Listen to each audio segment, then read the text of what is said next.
Hi friends, அனைவருக்கும் வணக்கம். நீங்கள் ஆவலுடன் எதிர்பார்த்து கொண்டிருந்த 11th பாலிட்டி வீடியோ நம்ம பார்க்க போகிறோம்.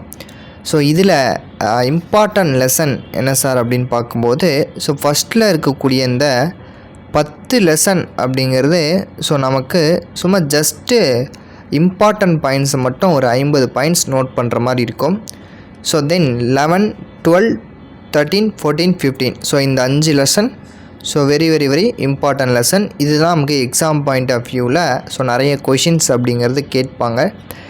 நான் இதில் நடத்தக்கூடிய அந்த என்ன பாயிண்ட் சொல்கிறேனோ அதை மட்டும் நீங்கள் நோட் பண்ணிங்கன்னா போதும். வேறு எந்த கதை வேறு எதுவுமே நமக்கு தேவையில்லை. எக்ஸாம் பாயிண்ட் ஆஃப் வியூவில் மட்டும்தான் நம்ம படிக்கணும். தேவையில்லாத விஷயங்களை படித்து நம்ம டைம் வேஸ்ட் பண்ணக்கூடாது அப்படிங்கிறது ஆல்ரெடியே நான் சொல்லியிருப்பேன். ஓகேப்பா. ஓகே, நம்ம ஃபஸ்ட்டு பாயிண்ட்குள்ளே போயிடலாம். நோட் பண்ணுங்கள். அரசியல் என்ற சொல் கிரேக்க மொழியில் நகர அரசு அப்படின்னு சொல்கிறாங்களாம். அரசியல் அப்படின்னா சரிங்களா, கிரீக் மொழியில் நகர அரசு அப்படின்னு சொல்கிறாங்க. போலீஸ் என்ற சொல்லோடு நெருங்கிய தொடர்பு உடையது. சரிங்களா, அரசியல் அப்படின்னு போட்டு என்ன செய்யணும், ஒரு ஏரோ மார்க் போட்டு நகர அரசு அப்படின்னு போட்டு கிரேக்க சொல் அப்படிங்கிறத போட்டுரும். சரிங்களாப்பா. ஷார்ட் அண்ட் ஸ்வீட்டாக உங்களுக்கு பிடிச்ச மாதிரி ஹிண்ட் எடுத்து வச்சுக்கோங்க. தென் பிளாட்டோ, அரிஸ்டாட்டில் இவர்கள்லாம் வாழ்ந்ததாக ஆதி காலத்தில் சொல்கிறாங்க. இது நமக்கு தேவையில்லை. ஆனால் அந்த ஆர்டர் கேட்டிருக்காங்க. யாருக்கு பின்னாடி யார் வந்தாங்க அப்படிங்கிறது டிஎன்பிஎஸ்சி குரூப் 2 எக்ஸாம் ப்ரிலிம்ஸில் கேட்ட கொஷின். அப்படியே எழுதி வச்சுக்கோங்க, நம்ம பின்னாடியும் பார்க்கலாம். First Socrates. சரிங்களா, சாக்ரட்டிஸோட மாணவர் பிளேட்டோ, பிளேட்டோவுடைய மாணவர் அரிஸ்டாட்டிலுடைய மாணவர் அலெக்சாண்டர். சரிங்களா, அரிஸ்டாட்டிலுடைய மாணவர் Alexander. Very very very important. TNPSC group 2 ப்ரிலிம்ஸில் கேட்டது. எக்ஸாம் பாயிண்ட் ஆஃப் வியூவில் உங்களுக்கு நான் நோட் பண்ணி வச்சுருக்கேன். அதை மட்டும் நீங்கள் நோட் பண்ணிங்கனாலே போதுமானது. சரிங்களாப்பா. ஓகே. 1949 நவம்பர் 26 ஏற்றுக்கொண்டு ஜனவரி 26 வந்தது எல்லாமே நமக்கு தெரியும். அடுத்தது பாருங்கள். அறிவியல், அதாவது அரசியல் அறிவியலின் தந்தை என்று அழைக்கப்படுவர் யார்னா அரிஸ்டாட்டில். சரிங்களா, இந்த பாயிண்ட்டை நோட் பண்ணிக்கணும். அடுத்தது புனித அகஸ்டின் அவர்களுடைய நூல் எது? கடவுளின் நகரம். இந்த பாயிண்ட்டை நோட் பண்ணிக்கோங்க. புனித அகஸ்டினின் நூலான கடவுளின் நகரம் அப்படிங்கிற ஒரு நூல். அடுத்தது மகிழ்ச்சி அப்படிங்கிற ஒரு குறியீட்டை உருவாக்குனவரை யார்? ஃபஸ்ட்டு அரிஸ்டாட்டில் அப்படிங்கிற சொல்கிறாங்க. இந்த பேராகிராஃபில் மகிழ்ச்சி அப்படின்னாலே அரிஸ்டாட்டில் அப்படிங்கிறத மட்டும் நோட் பண்ணி வச்சிட்டிங்கன்னா போதுமானது. அடுத்தது காரல் மார்க்ஸு, டேவிட்சன் இந்த கூற்று சொல்லியிருக்காங்க.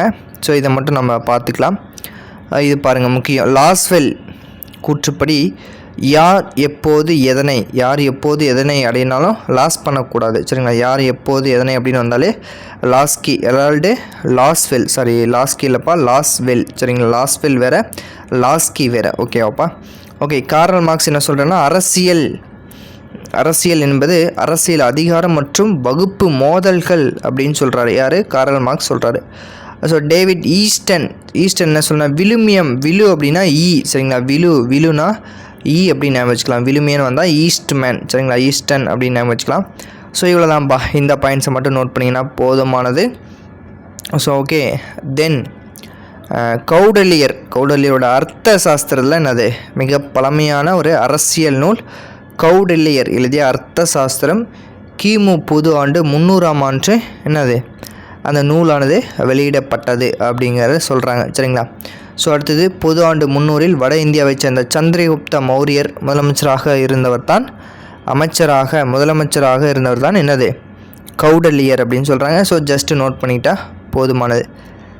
அர்த்த சாஸ்திரம். சரிங்களாப்பா. சமஸ்கிருதத்தில் அர்த்தம் என்றால் பொருள், சாஸ்திரம் அப்படின்னா அறிவு அப்படின்றத சொல்கிறாங்க. இதெல்லாம் நமக்கு தெரியும். தென் இந்த திருக்குறள் ரொம்ப ரொம்ப முக்கியம். சரிங்களா, இறைமாட்சி அப்படிங்கிற ஒரு அதிகாரத்தில் சொல்லியிருக்காங்க. இந்த அதிகாரம் முக்கியம், நோட் பண்ணுங்கள். இறைமாட்சியில் படைக்குடி கூழ் அமைச்சு நட்பரன் ஆறும் உடையான் அரசருள் ஏறு அப்படிங்கிற இந்த குறளில் என்ன சொல்கிறார் வள்ளுவர்னா, சிறந்த படை, நல்ல குடிமக்கள், நல்ல மூல வளங்கள், அறிவார்ந்த அமைச்சர், சிறந்த பாதுகாப்பு மிக்க அரண்கள், ஸோ நட்பு நாடு ஆதரவு அனைத்துமே வேண்டும் என்று திருவள்ளுவர் இந்த திருக்குறளை சொல்கிறார். ஸோ இதை நோட் பண்ணி வச்சுக்கோங்க. ஸோ அடுத்தது ரொம்ப ரொம்ப முக்கியமான ஒரு குறள், அஞ்சாமை ஈகை அறிவூக்கம் இந்நான்கும் எஞ்சாமை வேந்தற்கு இயல்பு. சரிங்களா, அது என்னது? ஃபஸ்ட்டு ஒன்று துணிவு, செகண்ட் ஈகை குணம், தேர்டு பொது அறிவு, செயலூக்கம், இதெல்லாமே என்னது? ரொம்ப ரொம்ப அவசியம் அப்படின்னு சொல்கிறாரு. ஸோ தென் தூங்காமை கல்வி துணியுடைமை இம்மூன்றும் நீங்காமை நிலநாள்பவர்க்கு. சரிங்களா, காலம் தாழ்த்தக்கூடாது, கல்வியுடைமையாக இருக்கணும், நல்ல காரியங்களை செய்வதற்கான துணியுடைமையாக இருக்கணும். ஸோ இந்த மூன்றும் அவசியமானது. ஸோ இந்த மூன்றும் ரொம்ப முக்கியம். இந்த குறள் எழுதி அந்த மூணையும் நோட் பண்ணி வச்சிட்டிங்கன்னா ஸோ ரொம்ப ரொம்ப யூஸ்ஃபுல்லாக இருக்கும். உருப்பசியும் ஓவா பிணியும் செருப்பகையும் சேராது இயல்பது நாடு. சரிங்களா, உண்ண உணவில்லாத பஞ்ச நிலை, தீராத பல நோய்கள், எப்போதும் தாக்குவதற்கு தயாராக இருக்கும் பகை நாடுகள், இந்த மூன்றுமே என்னது? இல்லாமல் இருக்க வேண்டும் அப்படின்றத வள்ளுவர் குறளில் சொல்கிறார். இயற்றலும் ஈட்டலும் காத்தலும் காத்த வகுத்தலும் வல்லது அரசு. இந்த குறளையே அப்படியே கேட்டிருக்காங்க டிஎன்பிஎஸ்சியில். சரிங்களாப்பா. ஸோ வருவாயை அடையாளம் காணுதல், அதை சரியாக பாதுகாத்து வைக்கணும். ஸோ இது எல்லாம் தான் அரண். ஸோ அரண்னா என்னது? பாதுகாப்பு. ஸோ அரண் மூணு சுழி அரண் தான் பாதுகாப்பு அப்படிங்கிற ஒரு பொருளை தரும். ஸோ இதை நோட் பண்ணால் போதும், வேறு எதுவும் தேவையில்லை. இதெல்லாம் நம்ம படித்து டைம் வேஸ்ட் பண்ண வேணாம். சரிங்களாப்பா. ஸோ இதெல்லாம் படித்தாலுமே நமக்கு மைண்டில் என்ன செய்யாது? நிற்காது. ஸோ இதெல்லாம் தேவையில்லை. ரொம்ப ரொம்ப முக்கியமான கூற்று மட்டும் சொல்கிறேன், அதை மட்டும் நீங்கள் நோட் பண்ணி வச்சுட்டாலே போதுமானது. ஸோ இதெல்லாம் அதிகமாக பெருசாக நமக்கு கேட்க மாட்டாங்க கூற்றெல்லாம். ஸோ இதெல்லாம் தேவையில்லை, படித்தாலும் நமக்கு மைண்டில் நிற்காது. சரிங்களா, படித்து மறக்கிறத விட படிக்காமையே ஃப்ளூக்கில் அடிச்சுட்டு போயிடலாம். சரிங்களாப்பா. ஓகே. ஸோ அடுத்தது எக்ஸாம் பாயிண்ட் ஆஃப் வியூவில் என்ன முக்கியம் அப்படின்னா, ஸோ உட்ரோ வில்சன் முன்னாள் அமெரிக்க ஜனாதிபதி. சரிங்களா, உட்ரோ வில்சன் முன்னாள் அமெரிக்க ஜனாதிபதி நமக்கு தெரியும். ஸோ அந்த பாயிண்ட்டு இதில் கொடுத்துருக்காங்க. ஸோ அரிஸ்டாட்டில் ரொம்ப ரொம்ப முக்கியமான ஒருத்தர். ஸோ இதில் பார்க்கும்போது நடத்தியல். ஸோ இங்கே பாருங்கள், சார்லஸ் இ மெர்ரியத்தின் அரசியல் அதிகாரம் என்ற நூல். ஸோ இந்த பாயிண்ட் நோட் பண்ணி வச்சுக்கோங்கப்பா. சார்லஸ் மெர்ரியத்தின் அரசியல் அதிகாரம் என்ற நூலும், ஸோ எரால்டு லாஸ்வெல் நம்ம பார்த்துட்டோம். அரசியல் யார் எப்போது எதனைன்னு வந்தால் எரால்டு லாஸ்வெல். அரசியல் அதிகாரம் என்ற நூல் யாருன்னா சார்லஸ் இ மெர்ரியம். ஸோ இந்த பாயிண்ட்டு ரொம்ப முக்கியம். இந்த பாயிண்ட்டை மட்டும் நீங்கள் நோட் பண்ணி வச்சிட்டிங்கனாலே போதுமானது. சரிங்களாப்பா. ஓகே. ஸோ அடுத்தது சீகாங், அல்லிகாக். ஸோ நிறைய பேர் நிறைய கூற்றுலாம் சொல்லியிருப்பாங்க. ஸோ இதெல்லாமே நமக்கு தேவையில்லை. மனிதன் ஒரு சமூக விலங்குன்னு சொன்னது யாருப்பா? ஸோ அரிஸ்டாட்டில் சொல்லியிருப்பார். ஸோ அரிஸ்டாட்டில் என்னன்னா மனிதன் ஒரு சமூக விலங்குன்னு சொல்லியிருப்பார். ஸோ உலக சரித்திரம் என்ற புகழ்பெற்ற நூல் யாருடையது? ஜவஹர்லால் நேரு. சரிங்களா, உலக சரித்திரம் என்ற புகழ்பெற்ற நூல் ஸோ ஜவஹர்லால் நேருடையது. ஸோ இதை மட்டும் நீங்கள் இந்த இதில் படிச்சிங்கன்னா போதுமானது. ஸோ வேறு எதுவும் தேவையில்லை, இந்த பேராகிராஃபில் வேறு எதுவும் தேவையில்லை. சரிங்களாப்பா. ஓகே. ஸோ இதெல்லாம் சும்மா ஜஸ்ட்டு கதை தான்ப்பா. ஸோ இந்த மாதிரியெல்லாம் நமக்கு கொஷின்ஸ் இப்போதைக்கு நமக்கு என்ன செய்கிறதில்ல, கேட்குறது கிடையாது. ஸோ நம்ம எல்லா பேராகிராஃபையும் நம்ம படித்து நம்ம டைம் வேஸ்ட் பண்ணக்கூடாது. நான் என்ன சொல்கிறேனோ அதை மட்டும் நீங்கள் நோட் பண்ணி வச்சுக்கிட்டாலே போதும். இந்த கதையெல்லாம் நீங்கள் படித்து பார்க்கணும் அப்படிங்கிறது கூட தேவை கிடையாது. சரிங்களாப்பா.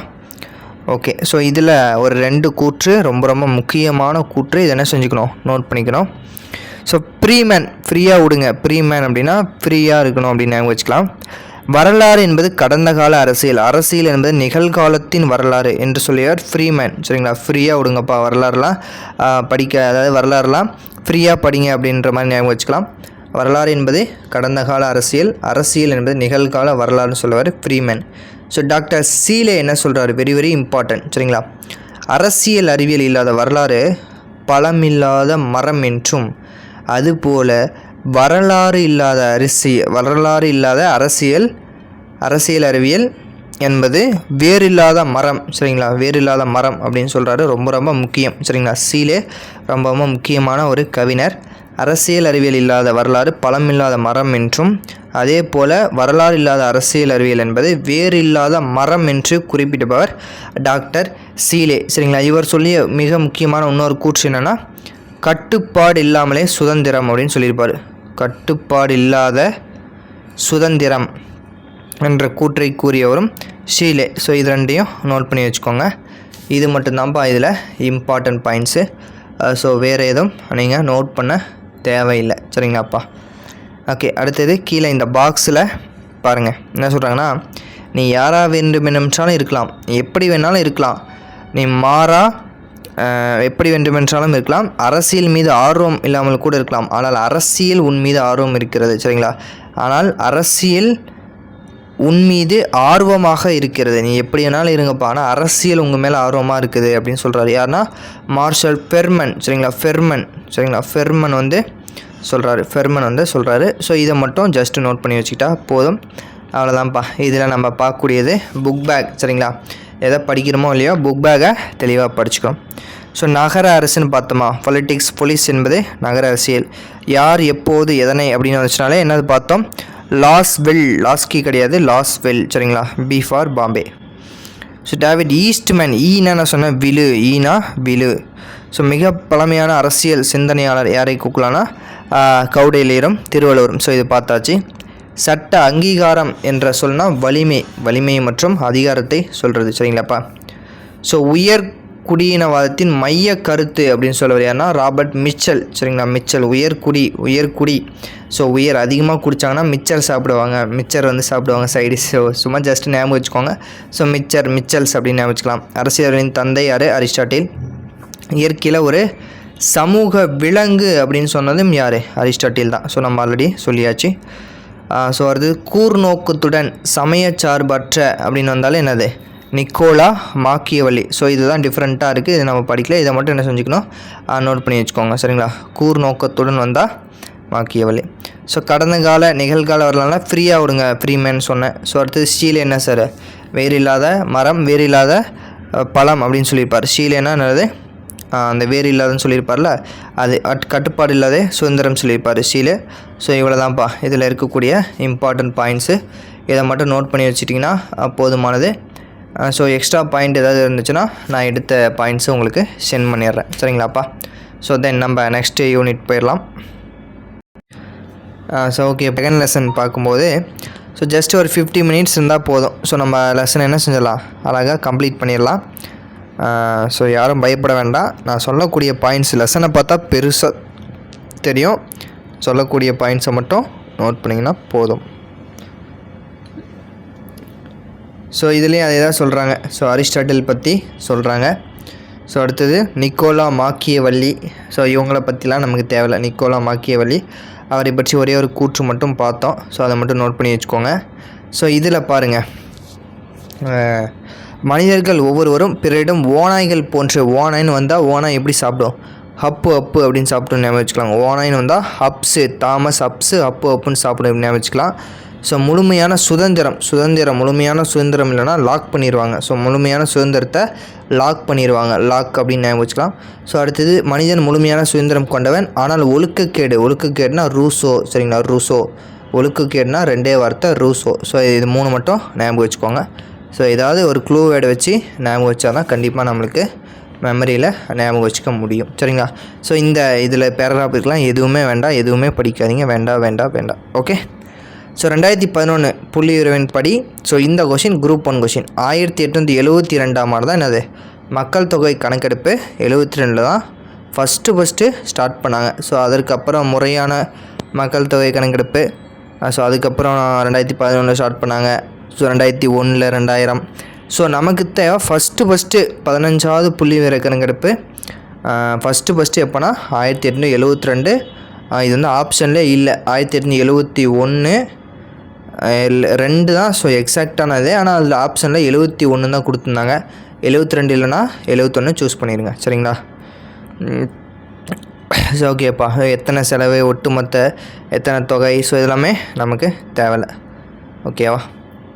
ஸோ வேறு என்ன இதில் முக்கியமான பாயிண்ட்ஸ் அப்படின்னு பார்க்கும்போது 2011 படி ஸோ 940 என்னது 940 என்ற பாலின விகிதத்தை எட்டியுள்ளது. சரிங்களா, பாலின விகிதம் 2001 சரிங்களா, 2001 பாலின விகிதம் 933 என்றும், ஸோ அதற்கு பிறகு ஸோ 2011 சரிங்களா, 2011 தான் 11 என்னது 940 2011 பாலின விகிதம் 940. ஸோ இதெல்லாம் நம்ம வந்து இதிலே படிச்சுக்கலாம், எக்கனாமிக்ஸ்லேயே படிச்சுக்கலாம். இங்கே ஒன்றும் பெருசாக போட்டு குழப்பிட்டுருக்க தேவையில்லை. சரிங்களாப்பா, ஓகே. ஸோ அடுத்தது இந்த மக்கள் தொகை கணக்கெடுப்பு அப்போ வந்து வைஸ்ராயாக இருந்தவர் யாருன்னா மேயோ பிரபு. ஸோ இது மட்டும் நோட் பண்ணிக்கோங்க, இது ஒரு டிஎன்பிஎஸ்சி கொஷின்.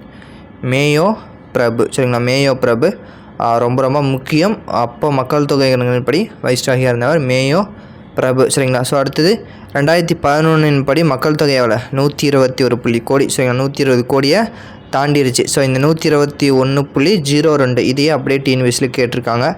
சொன்னக்கூடிய இந்த 3 பாயிண்ட்ஸை மட்டும் இந்த பேராகிராஃபில் நீங்கள் நோட் பண்ணிங்கன்னா போதுமானது. சரிங்களாப்பா, ஓகே. தென் நெக்ஸ்ட் என்னென்னு பார்க்கும்போது இந்த பேராகிராஃபில் கொடுத்துருக்க பாருங்க. ஃபேஸ்புக்னா ட்விட்டர்னா கீச்சகம், யூடியூப்னா வலையொலி. சரிங்களா, ஃபேஸ்புக்னா முகநூல், வாட்ஸ்அப்னா புலனம் அல்லது கட்செவி. சரிங்களா, நம்ம ஆல்ரெடியே பார்த்துருப்போம். சரிங்களாப்பா, ஓகே. ஸோ வேறு என்ன இதில் இம்பார்ட்டன்ட் பாயிண்ட்ஸ் அப்படின்னு பார்க்கும்போது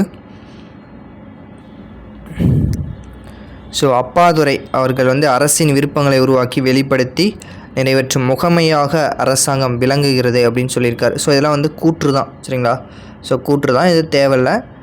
இறையாண்மை என்பது என்ன மொழிச்சொல் அப்படின்னு பார்க்கலாம். சரிங்களா, இறையாண்மை என்பது லத்தீன் மொழிச்சொல். சரிங்களா, இறையாண்மை என்னும் லத்தீன மொழிச்சொல் சூப்ரனஸ். சரிங்களா, சூப்ரனஸ் என்ற சொல்லிலிருந்து பெறப்பட்டது. ஸோ அந்த பாயிண்ட் எங்கே இருக்குது, இங்கே இருக்குது பாருங்கள். இறையாண்மை என்னும் லத்தீன் மொழி சொல்லான சூப்ரனஸ் என்பதிலிருந்து பெறப்பட்டது. ஸோ இந்த பாயிண்ட்டை மட்டும் நோட் பண்ணி வச்சுக்கோங்க. இந்த பாயிண்ட்டு ரொம்ப ரொம்ப முக்கியம். சரிங்களாப்பா, ஓகேப்பா. ஸோ இதை நோட் பண்ணி வச்சுக்கோங்க. அடுத்தது நவீன இறையாண்மை கோட்பாட்டின் தந்தை என்று அழைக்கப்படுபவர் யார்? நவீன இறையாண்மை கோட்பாட்டின் தந்தை என்று அழைக்கப்படுபவர் ஜீன் போடின். ஸோ ஜீன் போடின் என்பவர் நவீன இறையாண்மை கோட்பாட்டின் தந்தை. ஸோ இந்த கொஷின் வெரி வெரி இம்பார்ட்டன்ட், இதை நோட் பண்ணி வச்சுக்கோங்க. நவீன இறையாண்மை கோட்பாட்டின் தந்தை ஜீன் போடின் ஆவார். சரிங்களாப்பா, ஸோ இந்த பாயிண்ட்ஸை மட்டும் நீங்கள் இந்த பேராகிராஃபில் நோட் பண்ணி வச்சிங்கன்னா போதுமானது. ஸோ தென் நெக்ஸ்ட் என்னென்னா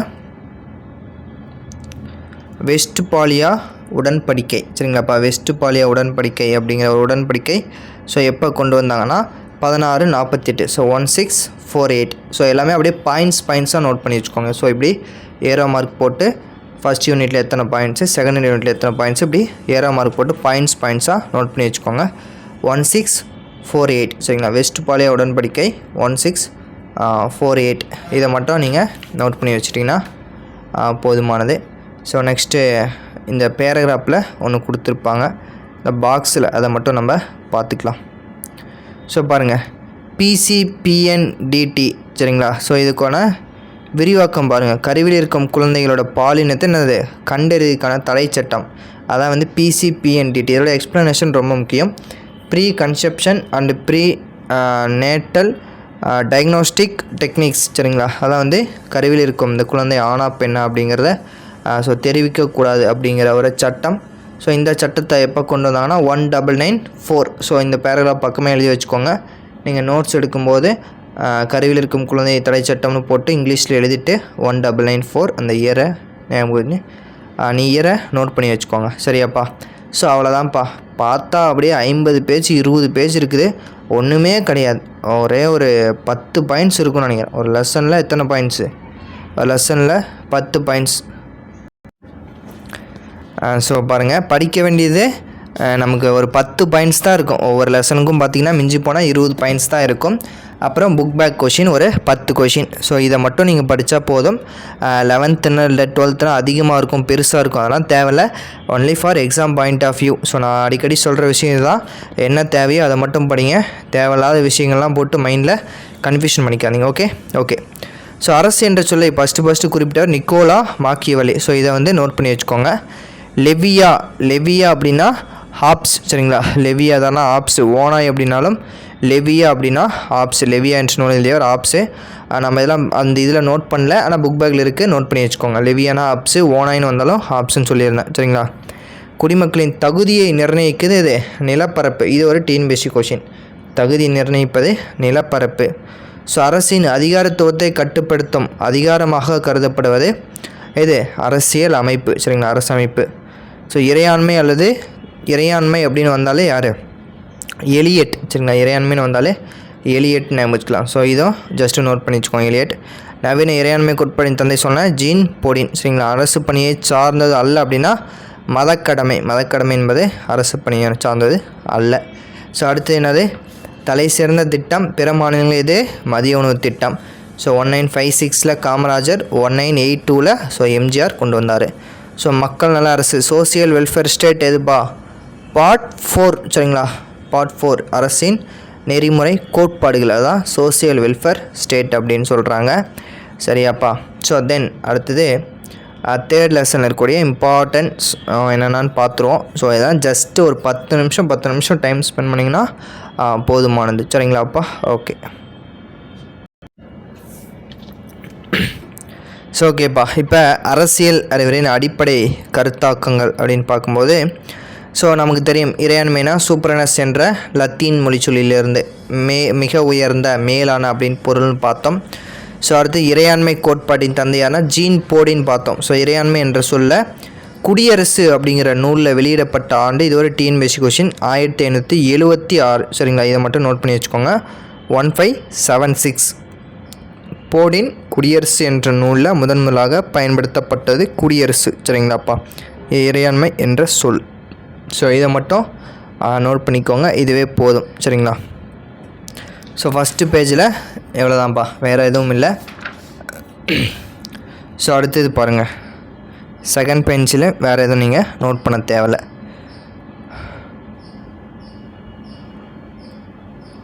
ஸோ அடுத்தது இது ஜான் ஆஸ்டின் அப்படிங்கிறவர். ஸோ அவருடைய நூல் ரொம்ப ரொம்ப முக்கியம். ஜான் ஆஸ்டின் நீதி பரிபாலனமும் விரிவுரைகளும் என்ற நூலில் 1832 விரிவாக்கம் தந்தார். ஸோ இந்த பாயிண்ட்டை நோட் பண்ணி வச்சுக்கோங்க, இந்த பாயிண்ட்டு நோட்டட் சரிங்களாப்பா. ஓகே. ஸோ அடுத்தது இந்த பாக்ஸு வெரி வெரி இம்பார்ட்டன்ட் சரிங்களா, ரொம்ப ரொம்ப முக்கியம். இந்திரா காந்தி விஎஸ் ராஜநாராயண் வழக்கு எந்த வருஷம், 1975. இந்த வழக்கிலிருந்து கண்டிப்பாக கொஷின் கேட்பாங்க. இந்திரா காந்தி விஎஸ் ராஜநாராயண் வழக்கு 1975. இந்தியா என்பது இறையாண்மை பொருந்திய மக்களாட்சி குடியரசு அப்படின்னு சொல்லுது. ஸோ இந்தியா என்பது இறையாண்மை கொண்ட மக்களாட்சி குடியரசு என்றும் அதுவே அடிப்படை கூறாக காணப்படுகிறது என்று குறிப்பிடும், இந்த பேராகிராஃப் கொடுத்துட்டு என்று குறிப்பிடும் வழக்கு எதுனா இந்திரா காந்தி விஎஸ் ராஜநாராயணன் சரிங்களா. ராஜநாராயணன் வழக்கு 1975 1975. ஸோ இந்த பாயிண்ட்டை மட்டும் நோட் பண்ணி வச்சிட்டிங்கன்னா போதுமானது சரிங்களாப்பா. ஓகே. ஸோ தென் நெக்ஸ்ட்டு என்ன இம்பார்ட்டன்ட் பாயிண்ட்ஸ் அப்படின்னு பார்க்கும்போது, ஸோ இது ஏழை வர்க்கம், ஏழை பணக்காரனாக இருந்தால் என்னது லாஸ், பெரிய லாஸ் கீ சரிங்களா. ஏழையாக இருந்தாலும் பணக்காரர் இருந்தாலும் ஒரு நாள் என்னது லாஸாக தான் செய்வாங்க. ஸோ லாஸ் கீ அப்படிங்கிறத சும்மா ஜஸ்ட்டு நோட் பண்ணி வச்சுட்டிங்கன்னா போதும் சரிங்களா. ஸோ இதில் வேறு எதுவும் தேவையில்லப்பா. ஸோ அடுத்தது மனித உரிமைகள் தினம் எப்போ நமக்கு தெரியும், December 10 சரிங்களா. December 10 மனித உரிமை தினம். 1948 1948 மனித உரிமைகள் பிரகடனம் December 10 1948 வெளியிட்டாங்க. ஸோ October 24 ஐநா சபை உருவான நாள் 1945. ஸோ இதுனா 1948 December 10 மனித உரிமை பிரகடனம். ஸோ ஆர்டிக்கல் என்னப்பா, 217A சரிங்களா. ஸோ ஆல்ரெடி நம்ம 9th 10th இதை படித்தாச்சு. ஸோ ஜஸ்ட்டு நோட் மட்டும் பண்ணி வச்சுக்கோங்க. ஸோ இந்த பேராகிராஃபில் எதுவும் நம்ம தேவையில்லை சரிங்களா இந்த இது. ஸோ அடுத்தது வெரி வெரி வெரி இம்பார்ட்டன்ட் ஒரு கூற்று சரிங்களா. அதாவது என்ன சொல்கிறாருன்னா, தாமஸ் ஹப்ஸு சரிங்களா, ஓனாயின்னு சொன்னது ஹப்ஸு தான் சரிங்களா. லெவியா அப்படிங்கிற ஒரு நூல் எழுதின ஹப்ஸு.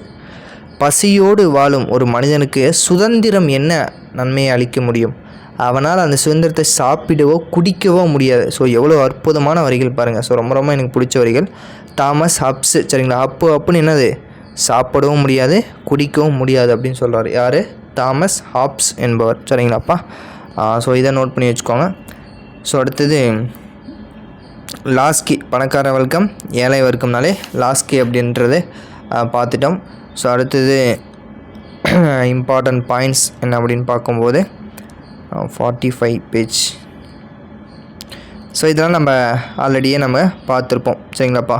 ஸோ பாருங்கள், சமமான சட்ட பாதுகாப்பு அப்படின்னா என்ன? சமமான பாதுகாப்புனாலே ஆர்டிக்கல் 21. ஸோ ஆல்ரெடி 8ல் பார்த்தாச்சு. சட்டத்தின் முன் சமம் 14, மதம் இனம் சாதி 5, பொது வாய்ப்பு அரசாங்க வேலை 7, 7.5, பட்டம் ஒழிப்பு எல்லாமே 10லேயே படித்தாச்சு. இதில் வேறு எதுவும் எக்ஸ்ட்ரா பாயிண்ட் இருந்தால் மட்டும்தான் என்ன செய்யணும், நோட் பண்ணோம். ஸோ தென் அடுத்தது வெரி வெரி வெரி இம்பார்ட்டன்ட் ஒரு கூற்று. ஸோ இந்த கூற்றை ஃபஸ்ட்டு நோட் பண்ணுங்கள்.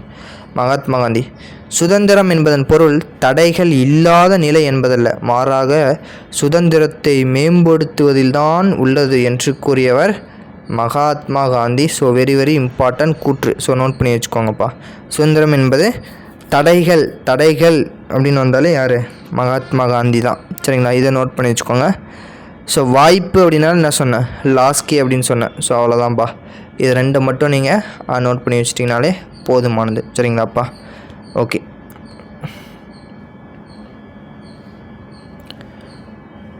ஸோ இது பாருங்கள், மாடிஃபை பண்ணுறது. மாடிஷன்னா மாடிஃபை ஞாபகம் வச்சுக்கோங்க. சுதந்திரத்தை தவறாக பயன்படுத்துவதாலும், மேலும் சுதந்திரத்தின் மூலம் அதிகாரத்தை தவறாக பயன்படுத்துவதாலும் சுதந்திரத்துக்கு ஆபத்தான நிலைனா மாடிஃபிகேஷன். ஸோ மாடிஷனா மாடிஃபிகேஷன். ஸோ அப்படிங்கிறத ஞாபகம் வச்சுக்கலாம். சரிங்களாப்பா. ஸோ உச்சநீதிமன்ற உயர்நீதிமன்ற ஓய்வு பெறும் வயது 65, இவருக்கு 62 பார்த்தோம். சமத்துறைனா 14 to 18, சுதந்திரம்னா 19 to 22, சுரண்டலுக்கு எதிரானா 23 to 24, மத சுதந்திரம்னா 25 to 28. இதையே அப்படியே கேட்டிருக்காங்க பொறுத்துக்களை. ஸோ ரொம்ப ரொம்ப முக்கியம். பண்பாடு கல்வி உரிமைனா 29, 30, பரிகாரம்னா 32. சரிங்களா, 32 to 35. ஸோ அரசியலமைப்போட பரிகார உரிமை. சரிங்களா, பரிகார உரிமைனா என்னது? ஆர்டிக்கல் 32 அரசியலமைப்புக்கு உட்பட்டு தீர்வுக்கான உரிமை. ஸோ அதுதான் என்னது? பரிகார உரிமைன்னு கொடுத்துருக்காங்க. ஸோ இவ்வளோதான்ப்பா இதில் முக்கியமான பாயிண்ட்ஸ். ஸோ தேடி எடுத்து பொறுக்கி போட்டால் ஒரு 10 பாயிண்ட்ஸ் வரும். இறையாண்மை தந்தையார் ஜீன் போடின்னு பார்த்தோம். நவீன இறையாண்மை கோட்பாடின் தந்தை 1576 குடியரசு அப்படிங்கிற நூலில் எழுதினார். ஒருமைவாதம்னா ஒருமைனா அப்படின்னு சொல்கிறோம்ல, ஆஸ்டின். சரிங்களா, ஒருமைனா ஆஸ்டின். ஸோ ஈஸியாக படிச்சிடணும். உரையாண்மையை உறைவிடமாக கொண்டது என்னது? மக்களாட்சியில் இறையாண்மையின் உறைவிடம் அரசாங்கம். ஸோ இது ஒரு டிஎன்பிஎஸ்சி கொஸ்டின். மக்களாட்சியில் இறையாண்மையின் உறைவிடம் அரசாங்கம். ஸோ இரட்டை குடியுரிமை, ஒற்றைனா அது நம்ம பார்த்தோம். இரட்டைனாலே அமெரிக்கா. சரிங்களா, இரட்டைனாலே அமெரிக்கா, சுவிட்சர்லாந்து. ஸோ இறையாண்மை பொது விருப்பம்னா என்ன சொன்னால்? ரூசோன்னு சொன்னோம்னா, பொது விருப்பம்னா ரூசோ. சுதந்திரம் என்ற நூலை எழுதியவர். So very very very important, பலமுறை டிஎன்பிஎஸ்சியில் கேட்டாங்க. So JM mill. சரிங்களா, மில். சுதந்திரம்னா நில் அப்படின்னு சொல்கிறோம்ல, அதே போல் மில் அப்படின்னு வச்சுக்கோங்க. சுதந்திரம்னா மில்லுக்கு வேலைக்கு போனால் நல்லா சுதந்திரமாக இருக்க முடியாது அப்படின்னு வச்சுக்கோங்க. சுதந்திரம்னா மில் அப்படின்னு வச்சுக்கலாம். சட்டத்தின் ஆட்சி யார்? AV dicey. ஸோ ஆல்ரெடி பார்த்தாச்சு. முக்கிய கோட்பாடுனா எல்லாத்தையும் சொல்லுது. சரிங்களா, பத்திரிகை, குடிமக்கள், சுதந்திரமான நீதித்துறை. ஸோ அடிப்படை உரிமைங்க அமெரிக்கா. ஸோ அடிப்படை கடமை ரஷ்யா. சரிங்களா, அடிப்படை கடமை ரஷ்யா. மூலதனம் காரல் மார்க்ஸ். மூலதனம் சுதந்திரம்னா மில்லு, மூலதனம்னா மார்க். ஏதாவது ஒரு மூலதனம்னா ஏதாவது ஒரு மார்க் எடுக்கணும். சரிங்களா, மூலதனம் போட்டால் நல்ல மார்க் எடுக்கணும். சரிங்களா, மூலதனம்னா காரல் மார்க்ஸ். ஸோ இவ்வளோதான்ப்பா. ஒரு 9 கொஷின் தான் இதில் கொடுத்துருக்காங்க. ஸோ ரொம்ப ரொம்ப ஈஸியாக என்ன செஞ்சிடலாம், படிச்சிடலாம். ஸோ 3 லெசன் மட்டும் இந்த வீடியோவில் போதும். ஏன்னா புதுசாக படிக்கும்போது நிறைய கோர்ஸ் நிறையா இது நம்ம படிக்கும்போது ஸோ நமக்கு ஞாபகம் இல்லாமல் போயிடும். ஸோ மறந்துடும்.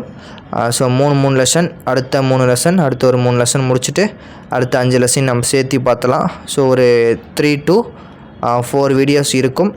நம்ம லைவ் கிளாஸில் நைட்டு ஒரு 3 வீடியோஸ் அப்படிங்கிறது 3 லெசன் அப்படிங்கிறது பார்ப்போம். ஸோ கொஞ்சம் கொஞ்சமாக படிங்க. ஒரு நாளைக்கு ஒரு வீடியோஸ் மட்டும் பாருங்கள். பொறுமையாக கவர் பண்ணுங்கள். நானும் பொறுமையாக தான் போயிட்டுருக்கேன். ஸோ ஸ்பீடாகவும் போக முடியும் என்னால். ஒரு நாளைக்கு பாலிட்டியும் முடிக்கலாம், 11th ஃபுல்லாகவும் முடிக்கலாம்.